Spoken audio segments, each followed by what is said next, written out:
بسم الله الرحمن الرحيم الحمد لله رب العالمين والصلاة والسلام على المبعوث رحمة للعالمين وعلى آله وصحبه ومن والاهم بإحسان إلى يوم الدين وبعد.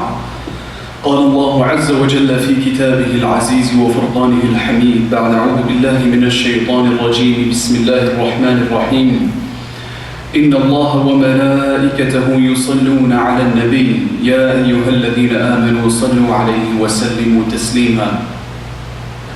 صدق الله العلي العظيم. وقال النبي صلى الله عليه وسلم أولى الناس بي اليوم القيامة أكثرهم علي صلاة أو كما قال عليه الصلاة والسلام. Honorable brother and respected sister in Islam, an act of worship which is stressed upon us, specifically on this outstandingly reputable and meritorious day, the day of Jumu'ah, is the sending of salawat on our Prophet Muhammad sallallahu alaihi wasallam. Among other things, for example, reciting Surah Al-Kahf, etc. But one of the things which we are constantly reminded about, don't forget to send salutations upon the Prophet ﷺ. Don't forget to send salawat on the Prophet ﷺ. And because of it being constantly told to us, because of us being constantly reminded, taught, encouraged, emphasized, it has become repetitive to an extent where it's kind of lost its introspective rendering on us. We conduct its rendering, we carry it out, we do it, but introspection, while we do it, has kind of been diminished, to say the very least. So we say it, but what we're saying, why we're saying, of what benefit is it for us to say such things, that has kind of left us.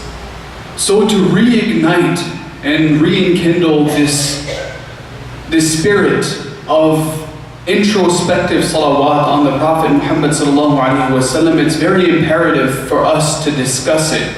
It's very imperative for us to talk about it from an academic standpoint as well. Because although we have a very strong emotional connection with our beloved Prophet ﷺ, and a lot of this has to do a lot with emotion, it's also very academic as well, because we are a nation which avoids ifrat and tafreed. These two terms are excess in either going this way or that way. We are ummatan wasata. We are like a ummah which finds the middle path. Right? We don't excessively praise our prophets to an extent where they now hold the status of being, na'udhu billah, Lord. Neither do we undermine their status to such an extent where we start disrespecting them. But we respect them in a way which is taught to us by him, sallallahu alaihi wasallam, himself. Right? The Prophet sallallahu alaihi wasallam one time was approached, right, by a companion by the name of Abu Mas'ud, Uqba bin Amir, radiyallahu anhu. And he asked him, O Prophet of Allah, sallallahu alayhi wa sallam, we know how to send salam on you. Salam alaykum, right? Assalamu alayka ya Nabi Allah. Okay, sallallahu alayhi wa sallam. By the way, I'm going to be saying Muhammad sallallahu alayhi wa sallam a lot during this khutbah, so please, have it on your tongue. Sallallahu alayhi wa sallam. Sallu ala nabi. Sallallahu alayhi wa sallam. So nevertheless, he asked him, he said, we know how to do the salam thing, but salat, how do we do that? How do we go about rendering salat on you? Because it's a command of Allah subhanahu wa ta'ala. Allah subhanahu wa ta'ala says in the Quran in Surah Al-Ahzab, إِنَّ اللَّهَ وَمَلَائِكَتَهُ يُصَلُّونَ عَلَى النَّبِيِّ يَا أَيُّهَا الَّذِينَ آمَنُوا صَلُّوا عَلَيْهِ وَسَلِّمُوا تَسْلِيمًا. Right? Verily Allah and His angels send salam and salat on the Prophet sallallahu alaihi wasallam. Send salat on the Prophet sallallahu alaihi wasallam. O you who believe, you also, all of you believers, send salat on the Prophet sallallahu alaihi wasallam and send salams on him as well. So how do we say salat on you? So then the Prophet sallallahu alaihi wasallam very beautifully responded with what we know as Salat Ibrahimiyya. What we are taught, as children, what we are sometimes taught as adults, but we are all taught. Something which we read almost like 15 times a day if we pray regularly, right? We read this a lot every single day of our lives, right? But do we know what it means? And even if we do know what it means, how does it all make sense? Inshallah, we'll slowly expound upon it. The Prophet ﷺ responded with it, and he said, Allahumma salli ala Muhammad. Say, O Allah, salli, send salat on the Prophet Muhammad ﷺ. What does salli mean? Salli means dua. Salat and dua are almost synonymous in terms of their generic connotation, right? But dua is something you do to Allah subhanahu wa ta'ala. Dua it has an element of ubudiyyah, ta'abbud, worship attributed to it. So reverence to the point of worship. That is dua. What does salah mean? Although they're synonymous, so now what does salah mean? Salah, there have been ulama who have given a few connotations as to what would fit aptly to the term salah for the Prophet sallallahu alaihi wasallam. Number one being just mentioning of the Prophet ﷺ's name. Mentioning of the Prophet ﷺ's name as reported by Imam Bukhari rahimahullah through the statement of Abu al-Aliyah, who happens to be a student of Ibn Abbas. A very, very beautiful chain of transmission that, is reported for this opinion. And this means that the Prophet ﷺ is being mentioned by Allah subhanahu wa ta'ala in front of the angels. So just mentioning of his name has, a very high element of exaltation in it. And that is one. Another one would mean mercy. Rahmah. Salah is synonymous to rahmah, mercy. So Allah subhanahu wa ta'ala is sending mercy on the Prophet ﷺ. Another one would be maghfirah, forgiveness. Although the Prophet ﷺ is sinless, that's something that needs to be clarified. Anbiya alayhimu salatu wasalam, the prophets of Allah, are ma'soom, they're sinless, but they're not really absolved of making choices which would be good but not the best. Right? So sometimes whenever people refer to as the Prophet ﷺ sinning or making a mistake, etc., that doesn't necessarily mean he made a mistake or he sinned. No, na'udhu billahi min dhalik, he's ma'soom, he's free of sins. If there's any human being who could claim that, it'd be the Prophet ﷺ, right? But whenever those things are referred, or mentioned with reference to the Prophet ﷺ, then they mean that the Prophet ﷺ had two choices on the table. He picked one which was good, and the other one was just better. That's what it means. So maghfirah in that case would mean, would be the third act connotation of salah. And the last thing would be raising of ranks. Raising of ranks, ulu darajat. Right? So raising of the ranks, Allah subhanahu wa ta'ala very clearly says, وَرَفَعْنَا لَكَ ذِكْرَكَ. Alright, we have raised your mention to such a lofty and exalted level, to that extent where the Prophet ﷺ's name is probably the most mentioned name on earth. It is the most mentioned name on earth. It is mentioned with a lot of loft. It is mentioned with a lot of love, with a lot of compassion, with a lot of positive energy. As opposed to those individuals who sometimes would throw shade, who would mock the Prophet ﷺ and say, you know what, you don't have any progeny, you won't have anybody who's going to raise your mention or anybody who's going to make your legacy very exalted, right? And who are those people who would throw that shade at the Prophet ﷺ? Abu Jahl and company and Abu Lahab and all those Quraysh people who thought that because they have a lot of progeny, a lot of children, a lot of individuals who would carry on their legacy, whoever mentions their name. And if their name is ever mentioned, is it ever mentioned with a positive vibe? Absolutely not. Abu Lahab's name is is mentioned in the Quran with a permanent curse attached to it, right? So Allah subhanahu wa ta'ala says, وَرَفَعْنَا لَكَ ذِكْرَكَ. Everyone was saying that, no, you're not going to have a legacy, that you're not going to have a positive mention, but Allah says, I have raised your ranks. So this is another connotation of salat on the Prophet sallallahu alaihi wasallam.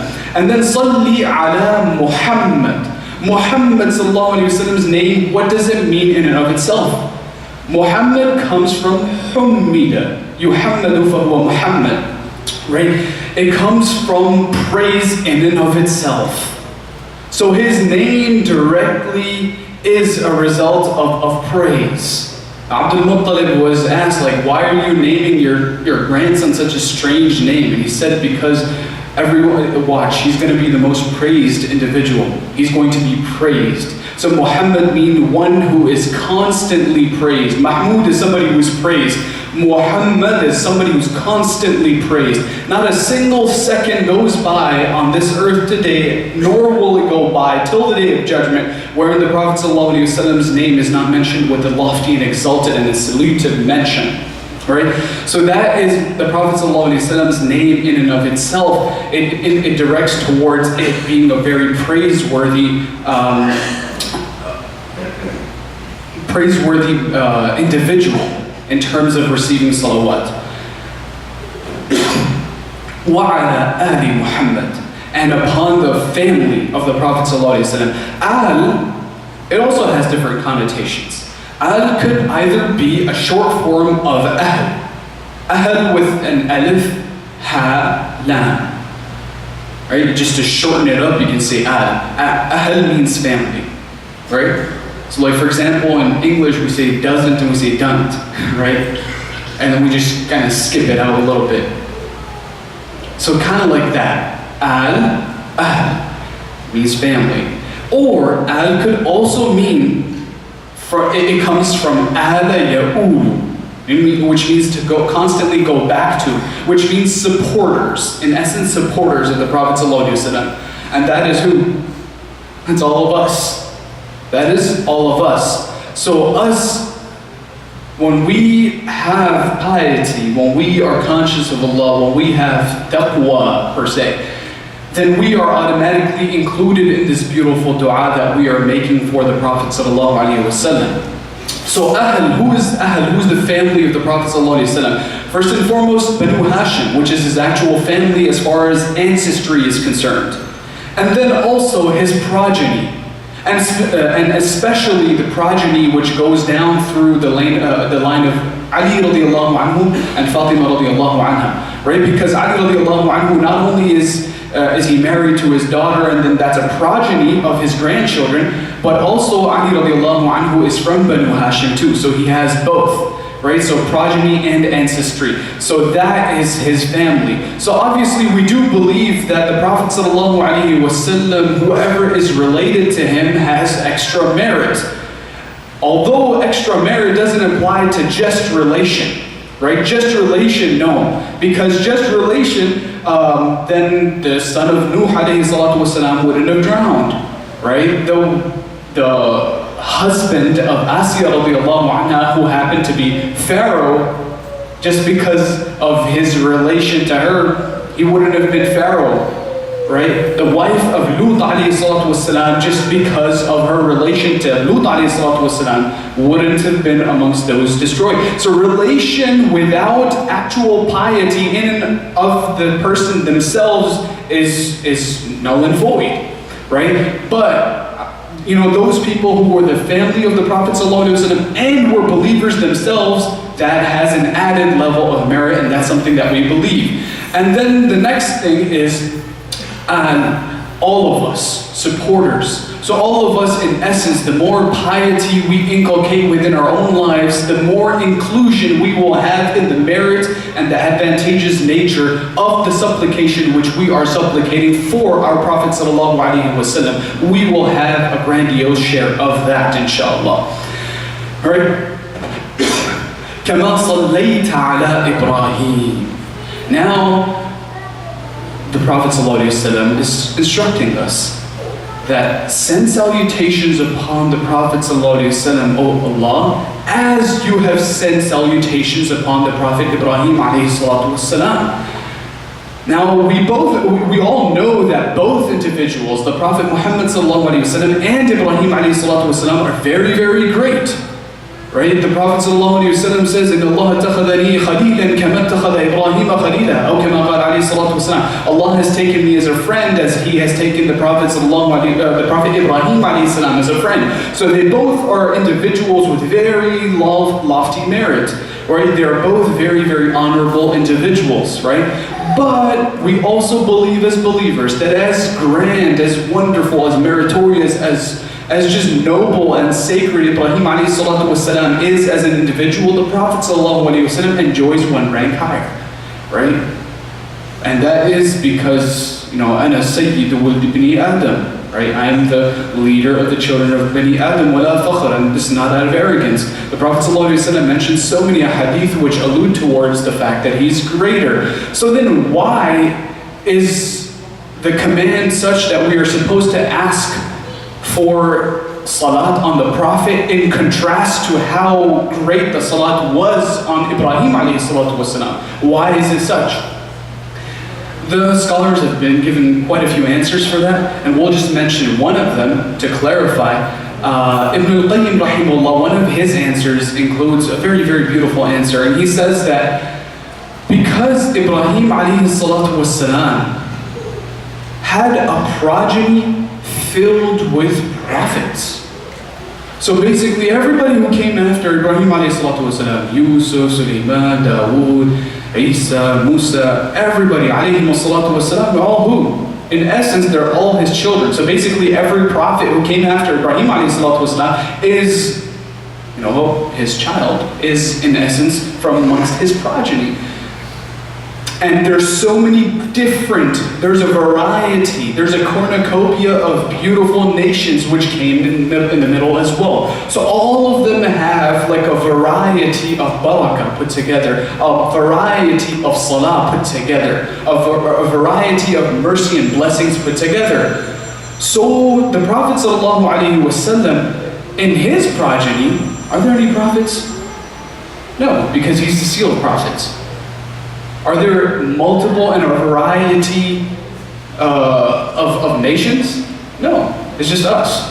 And whoever comes till the end of the day, till the last day, it just be us. It will be one ummah, right? So the Prophet ﷺ just doesn't enjoy this bounty of having all of these prophets, over all the barakah and the salutations of all of these prophets, or he wouldn't have if we don't ask for this. So we're basically asking Allah, oh Allah, just like you've given Ibrahim ﷺ the benefit of having all of these prophets in his progeny, etc., and that's not it's not a possibility for the Prophet ﷺ, but give him the blessings of that anyways. Give him the blessings of that anyways. كما صليت على إبراهيم, and then وعلى آل إبراهيم, meaning the family and supporters of Ibrahim, basically the ummahs, the nations of all the prophets who came after Ibrahim ﷺ, which are included in his progeny. Right? And then the next one is Allahumma barik ala Muhammad. Oh Allah, send barakah. What is barakah? Barakah, the first, we all are kind of aware of what it means. We know it means blessing and bounties, etc., etc., etc., right? But then, do we understand barakah correctly? Not necessarily everybody understands barakah correctly. Barakah, for example, if I tell you, may Allah give you barakah in your life, a lot of people have this in their mind that I'm making dua for them to have a longer life, correct? But that's not necessarily the case. The literal meaning of barakah is al-manafi'u al-kathira bi asbabin qalila. Grand benefit, a huge amount of benefit with minimal supply. Right? So in essence, when I make dua for you for a long, or for a mubarak, a blessed life, then whatever life, what I'm saying is, oh Allah, whatever life you give this individual, make it worth his while. Make it blessed. Whatever, even if it's a short life, make it very blessed, filled with a lot of blessings. Make sure he gets a lot done with that minimal supply of years that he has or she has. right? So that is barakah. So basically give barakah, blessing to the ummah of the Prophet Muhammad sallallahu alaihi wasallam. Not necessarily in terms of quantity, but in terms of quality. But it can be both as well. So barakah of the Prophet Muhammad sallallahu alaihi wasallam, كَمَا بَارَكْتَ عَلَى إِبْرَاهِيمَ, as you have given barakah to Ibrahim alayhi salatu wasalam. How? Allah subhanahu wa ta'ala actually told Ibrahim alayhi salatu wasalam, you know the little snippet, the little passage which we recite every Eid al-Adha in the khutbah, right? Where, he goes through the chest and sacrifice of, slaughtering his son, etc. At the end of it all, Allah subhanahu wa ta'ala says, وَبَارَكْنَا عَلَيْهِ وَعَلَىٰ إِسْحَاقٍ. We have given him, Ibrahim alayhi salatu wasalam, a lot of barakah, and upon his son Ishaq alayhi salatu wasalam. And so basically that is barakah on Ibrahim alayhi salatu wasalam. And then وَعَلَىٰ آلِ Ibrahim. And you've given barakah to the family of Ibrahim alayhi salatu wasalam as well. Where does this manifest? For example, there's so many manifestations. One worthy of mention is when Isa alayhi salatu wasalam was speaking in the cradle, وَجَعَلَنِي مُبَارَكًا أَيْنَمَا كُنْتَ. He has made me Mubarak, a blessed individual wherever I may be. And Isa alayhi salatu wasalam is what? The progeny, the family of Ibrahim alayhi salatu wasalam. So just as barakah in this manner has been granted to Ibrahim alayhi salam and to his progeny alayhi salatu wasalam, granted to Muhammad sallallahu alayhi wasallam as well. So that is one part of the dua. And then we conclude the dua. The Prophet ﷺ asked us to conclude the dua by saying, إِنَّكَ حَمِيدٌ مَجِيدٌ. Oh Allah, you are Hamid. You are Hamid. So Muhammad is getting hamd, praise, by Hamid. The praised is getting praise through the source, or by the source of praise. So we're sending out two clear messages by saying Hamid to Allah. That, oh Allah, you are an individual who does not need to be praised to be praiseworthy. You are the source of praise. You are praised in and of yourself. The Prophet ﷺ is immortal. He's a human being. The reason why he is praiseworthy is because of you. You're not like that. So to differentiate between khaliq and makhluk, creator and creation, although the Prophet ﷺ is the greatest human being to walk the surface of this earth, that doesn't necessarily give him the status of God. So to differentiate between creator, creation, to give Allah subhanahu wa ta'ala his due maqam, his due elevated rank, because every single time we mention Allah subhanahu wa ta'ala, we mention the Prophet ﷺ with it. Right? For example, La ilaha illallah, Muhammadun Rasulullah sallallahu alayhi wa sallam. Every single khutbah that's ever recited on this planet, Alhamdulillah, wa salatu wa salamu ala Rasulillah. So the Prophet sallallahu alayhi wa sallam is constantly mentioned with Allah so much, so that people get a clear understanding that although he's so elevated, although he's so noble and so sacred, he still is makhluk, creation, and Allah is creator. So إِنَّكَ حَمِيدٌ مَجِيدٌ. And Majid means your majesty. Your praise is solidified. It's grandiose. It's very exalted and it's very, very lofty. إِنَّكَ حَمِيدٌ مَجِيدٌ. And then this is basically the little expanded version of, or the introspective version of the regular salat we are required to recite in our daily prayers.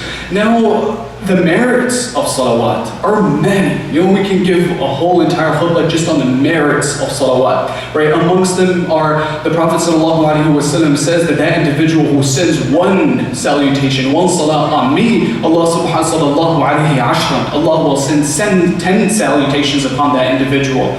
That individual who sends one salah on me, Allah subhanahu wa ta'ala will give him 10 rewards, give her 10 rewards, give him 10 elevated ranks, give him or give her, 10 an absolvement from 10 sins, right? So many merits. Among the merits also is us establishing a connection with the Prophet sallallahu alaihi wasallam, because he says sallallahu alaihi wasallam that individual who sends salawat on me, wajabat shafa'ati. I will have it, basically my intercession will be incumbent on that individual. I will intercede on his or her behalf on the Day of Judgment. Right? And that's a really big thing. Think about it. On the Day of Judgment, where we have just our supply of deeds, our supply of sin. You think, honestly, think of ourselves individually. Are we going to be saved? Are we going to be those who enter Jannah all on our own? Just with our supply of deeds or lack thereof? You know, it's a stretch. But with the added support of the intercession of Rasulullah sallallahu alaihi wasallam, it will make matters much more smooth sailing. You know, the Prophet ﷺ says that you will even become known to me. You're establishing a connection. When we enter into the corporate world, we are reminded constantly of how important it is for us to start establishing connections, right? Connections, networking, etc. The biggest connection we need to have established as believers, as people who actually believe in a faith, as beautiful Islam, is the connection for us, with the Prophet ﷺ. Right? Because the Prophet ﷺ says that that individual who sends salawat on me, Allah appoints angels whose primary job is to bring the salawat to me with your name. So the Prophet ﷺ will know who you are. The Prophet ﷺ will have an established connection with you, and he will intercede on your behalf on the Day of Judgment. He says, إِنَّ أَوْلَى النَّاسِ بِيَ يَوْمَ الْقِيَامَةِ أَكْثَرُهُمْ عَلَيَّ صَلَاةً أو كما قال عليه الصلاة والسلام. That the closest individual to me on the Day of Judgment will be that person who sends the most excessive amount of salawat on me. And the last thing I conclude with is, it's very, very sad. Wallahi al-Azim, is very depressing that so many of us are believers, yet we hear his name, sallallahu alaihi wasallam, but we just stare at the guy who said it or the person who said it with a very blank and a dull stare, as if nothing was uttered. The Prophet sallallahu alaihi wasallam, you know what he says? He says, do you want to know someone who's stingy? البخيل من ذكرت عنده ولم يصلي عليه أو كما قال عليه الصلاة والسلام. That person is very stingy, very miserly, who I am mentioned in front of him or her, but he doesn't even have the courtesy, she doesn't even have the courtesy and the decency to send salat on me. So it's very important for us that whenever his sallallahu alaihi wasallam's name is mentioned, we say a lot of salawat, we say, a lot of salam on the Prophet sallallahu alaihi wasallam with this introspection that we have received today. May Allah subhanahu wa ta'ala give me and all of us the ability to implement this. May Allah subhanahu wa ta'ala establish a very sound and apt connection between us and his beloved Prophet Muhammad sallallahu alaihi wasallam. May Allah subhanahu wa ta'ala give us a chance to just hang out with him in Jannah. May Allah subhanahu wa ta'ala make it such that he says, أَنَا وَهُوَ كَهَاتَيْنِ فِي الْجَنَّةِ. I and him or her are going to be like this in Jannah. May Allah subhanahu wa ta'ala make it such. وَآخِرُ دَعْوَانَا الْحَمْدُ لِلَّهِ رَبِّ الْعَالَمِينَ.